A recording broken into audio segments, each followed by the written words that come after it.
이번 시간에는 스마트 메이커 빌더라는 저작 솔루션을 활용해서 실제로 앱 프로그램 하나를 만들어 보는 과정을 통해서 여러분의 학습을 도와드리려고 합니다.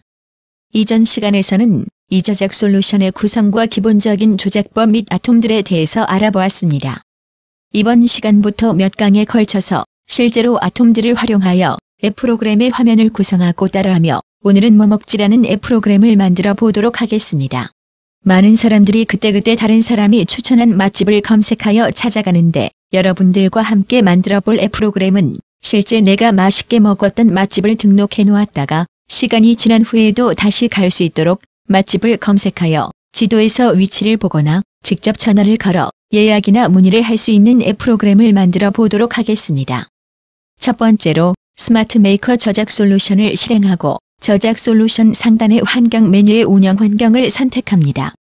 그리고 기본 실행 경로의 찾기 버튼을 클릭하여 화면에 표시되는 경로의 오늘은 뭐먹지 폴더를 선택하고 확인 버튼을 클릭하여 설정해 줍니다. 이 작업은 앞으로 작업할 폴더, 즉 우리가 앞으로 만들 화면을 저장할 폴더를 기본 실행 경로로 설정하는 것입니다. 주의할 점은 앞으로 여러분들이 새로운 앱 프로그램을 만들 때에는 항상 화면을 저장할 새로운 폴더를 만든 후 작업하기 전에 반드시 기본 실행 경로로 설정해 주어야 앱 프로그램이 스마트폰에서 정상적으로 동작합니다. 그럼 내가 가본 맛집을 등록하는 나의 맛집 등록 화면을 만들어 보도록 하겠습니다. 우선 상단의 파일 메뉴에서 새로 만들기를 선택해보면 빈 폼부터 다양한 템플릿이 제공이 되어 있습니다. 오늘은 빈 폼을 선택해 처음부터 개발을 해보도록 하겠습니다.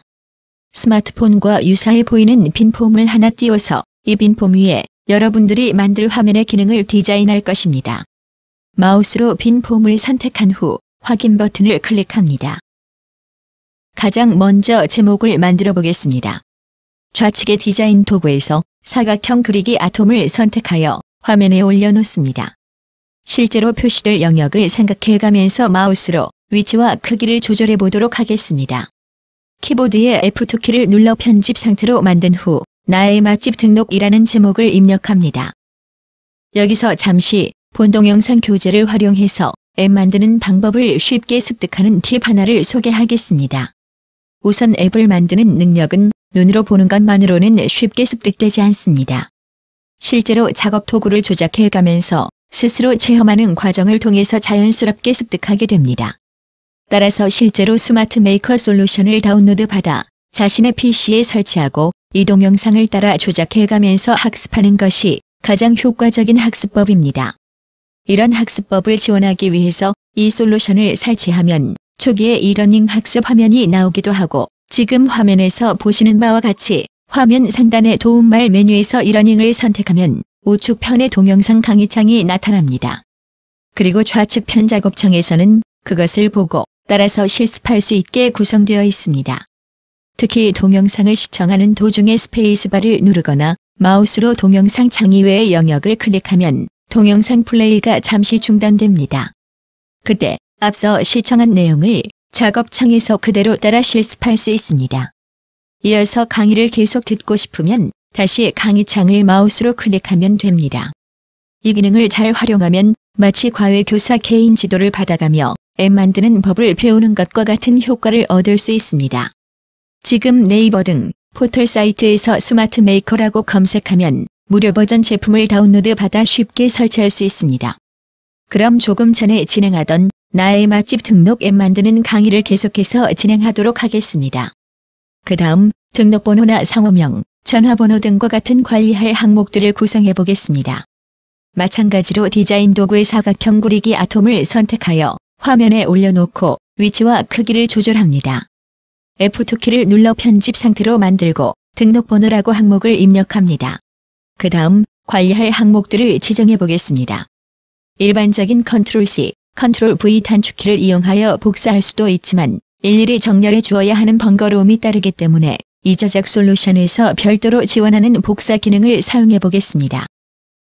Alt 키를 누른 상태에서 방향키를 아래로 누르면 방향키 방향으로 아톰이 동일한 간격으로 정렬되어 복사되는 것을 볼 수 있습니다. 다음으로 두 번째 사각형 그리기 아톰을 선택한 후 F2키를 눌러 편집 상태로 만들고 상호명이라고 항목을 입력합니다. 같은 방법으로 전화번호, 주소, 메뉴, 가격, 등록 일자를 입력합니다. 그리고 글자의 크기나 색상을 변경하는 것은 저작 솔루션 상단의 아톰 편집 도구를 이용해서 쉽게 바꿔볼 수 있습니다. 마우스로 등록번호부터 등록 일자까지 선택한 후에 배경 색상과 글자의 굵기나 색상을 바꾸고 선도 없애보도록 하겠습니다. 자, 이제 각각의 항목에 해당하는 데이터를 입력할 데이터 입력란을 만들어 보겠습니다. 좌측의 데이터 입력 도구에서 데이터 입력란 아톰을 선택하여 화면에 올려놓고 아톰의 크기를 알맞게 조정합니다. 데이터 입력란을 선택한 후 Alt키와 방향키를 이용하여 상호명부터 가격까지 항목 수만큼 복사를 해줍니다. 자, 이렇게 항목에 해당하는 데이터를 입력할 입력란까지 만들어 보았습니다. 이번에는 등록 일자를 만들어 보겠습니다. 일일이 키보드로 숫자를 입력하는 것보다 선택을 통해 입력할 수 있도록 좌측의 데이터 입력 도구에서 날짜 입력란 아톰을 선택하여 화면에 올려놓습니다. 실행 모드로 전환하여 등록 일자를 클릭하면 데이트 피커가 나타나 날짜를 쉽고 직관적으로 입력할 수 있는 것을 확인할 수 있습니다. 마지막으로 음식 사진이나 맛집 이미지를 카메라와 갤러리를 사용하여 입력할 수 있는 이미지 입력란을 화면에 그려보도록 하겠습니다. 좌측의 데이터 입력 도구에서 이미지 입력란 아톰을 선택하여 화면에 올려놓습니다. 실제로 표시될 영역을 생각해가면서 크기도 조절해 보도록 하겠습니다. 이렇게 만들어주면 스마트폰에서 직접 사진을 촬영하여 입력하거나 갤러리에 있는 사진 파일을 선택하여 입력할 수 있습니다. 이제 주소와 같은 데이터 입력란은 조금 더 데이터를 입력해야 하므로 길이를 늘려주어야 합니다. 아톰을 선택한 후 마우스로 늘려주면 작은 트래커 안에 숫자가 크기에 따라 변경되는데 이 숫자는 단순히 입력란의 크기를 나타내는 것이 아니라 입력란에 입력될 최대 글자 수를 의미하고 또 향후 데이터베이스에 저장될 데이터의 최대 길이가 자동으로 설정되는 것입니다. 만약 자동으로 변경된 글자 수보다 더 많은 글자가 입력되어야 한다면 아톰에서 마우스 오른쪽을 클릭하여 데이터 속성을 열고 최대 자릿수에 원하는 값을 입력합니다. 예제에서는 200으로 입력하겠습니다. 그리고 등록번호에 해당하는 입력란을 선택한 후 마우스 오른쪽을 클릭하여 데이터 속성을 열고 최대 자릿수의 6을 입력하여 입력받을 글자 수를 설정합니다. 같은 방법으로 상호명 입력란은 최대 자릿수의 20을, 전화번호 입력란은 최대 자릿수의 13을, 메뉴 입력란은 최대 자릿수의 20을, 가격 입력란은 최대 자릿수의 8을 입력합니다. 마지막으로 등록 일자 입력란과 사진 입력란은 수정하지 않고 기본값을 사용하겠습니다. 이제 몇 개의 아톰의 특별한 기능을 설정해 보겠습니다. 가격처럼 화폐와 관련된 항목은 흔히 숫자만 입력하고 전 단위마다 콤마를 넣게 됩니다. 이 기능은 아톰에서 마우스 오른쪽을 클릭하여 스타일 속성을 열고 입력 속성의 숫자 입력을 체크하고 숫자 속성의 콤마 삽입을 체크합니다. 그러면 이제 가격에는 숫자만 입력이 가능하게 되고 전 단위마다 콤마를 넣어줍니다.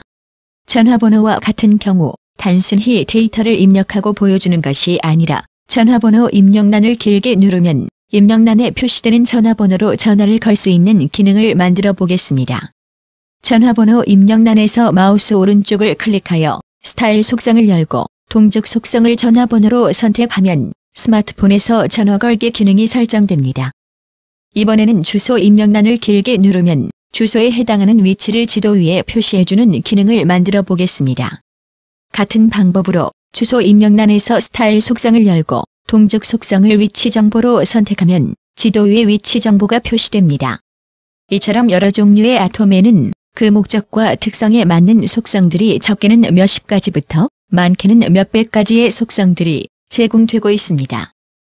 앞으로 아톰별 강좌에서 아톰에 대해 좀 더 자세히 학습하시면 여러분들은 일상생활에서 필요한 개인용 앱부터 비즈니스 환경에서 필요한 복잡한 앱까지 아주 쉽게 만들 수 있습니다.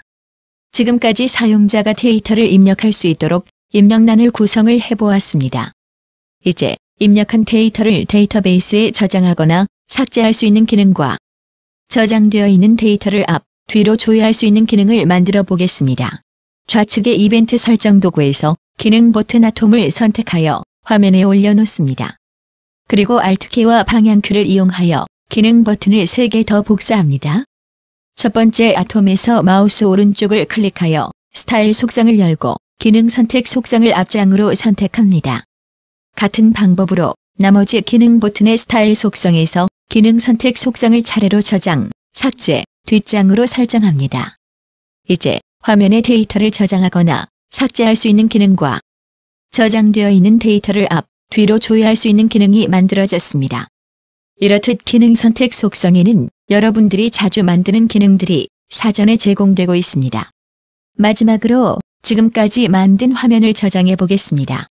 저작 솔루션 상단 파일 메뉴의 모델 저장을 선택합니다. 그리고 앞에서 기본 실행 경로로 설정한 오늘은 뭐 먹지 폴더에 나의 맛집 등록으로 저장합니다. 그러면 QPM 확장자가 자동으로 붙어 오늘은 뭐 먹지 폴더에 저장됩니다. 이렇게 몇 개의 아톰만 사용하여 쉽게 나의 맛집 등록 화면을 만들어 보았습니다. 다음 시간에는 데이터베이스에 테이블을 만들고 앞서 만든 기능 버튼을 사용하여 나의 맛집 등록 화면에서 입력한 데이터들을 테이블에 저장하고 앞뒤 데이터를 조회하는 과정을 배워보겠습니다. 감사합니다.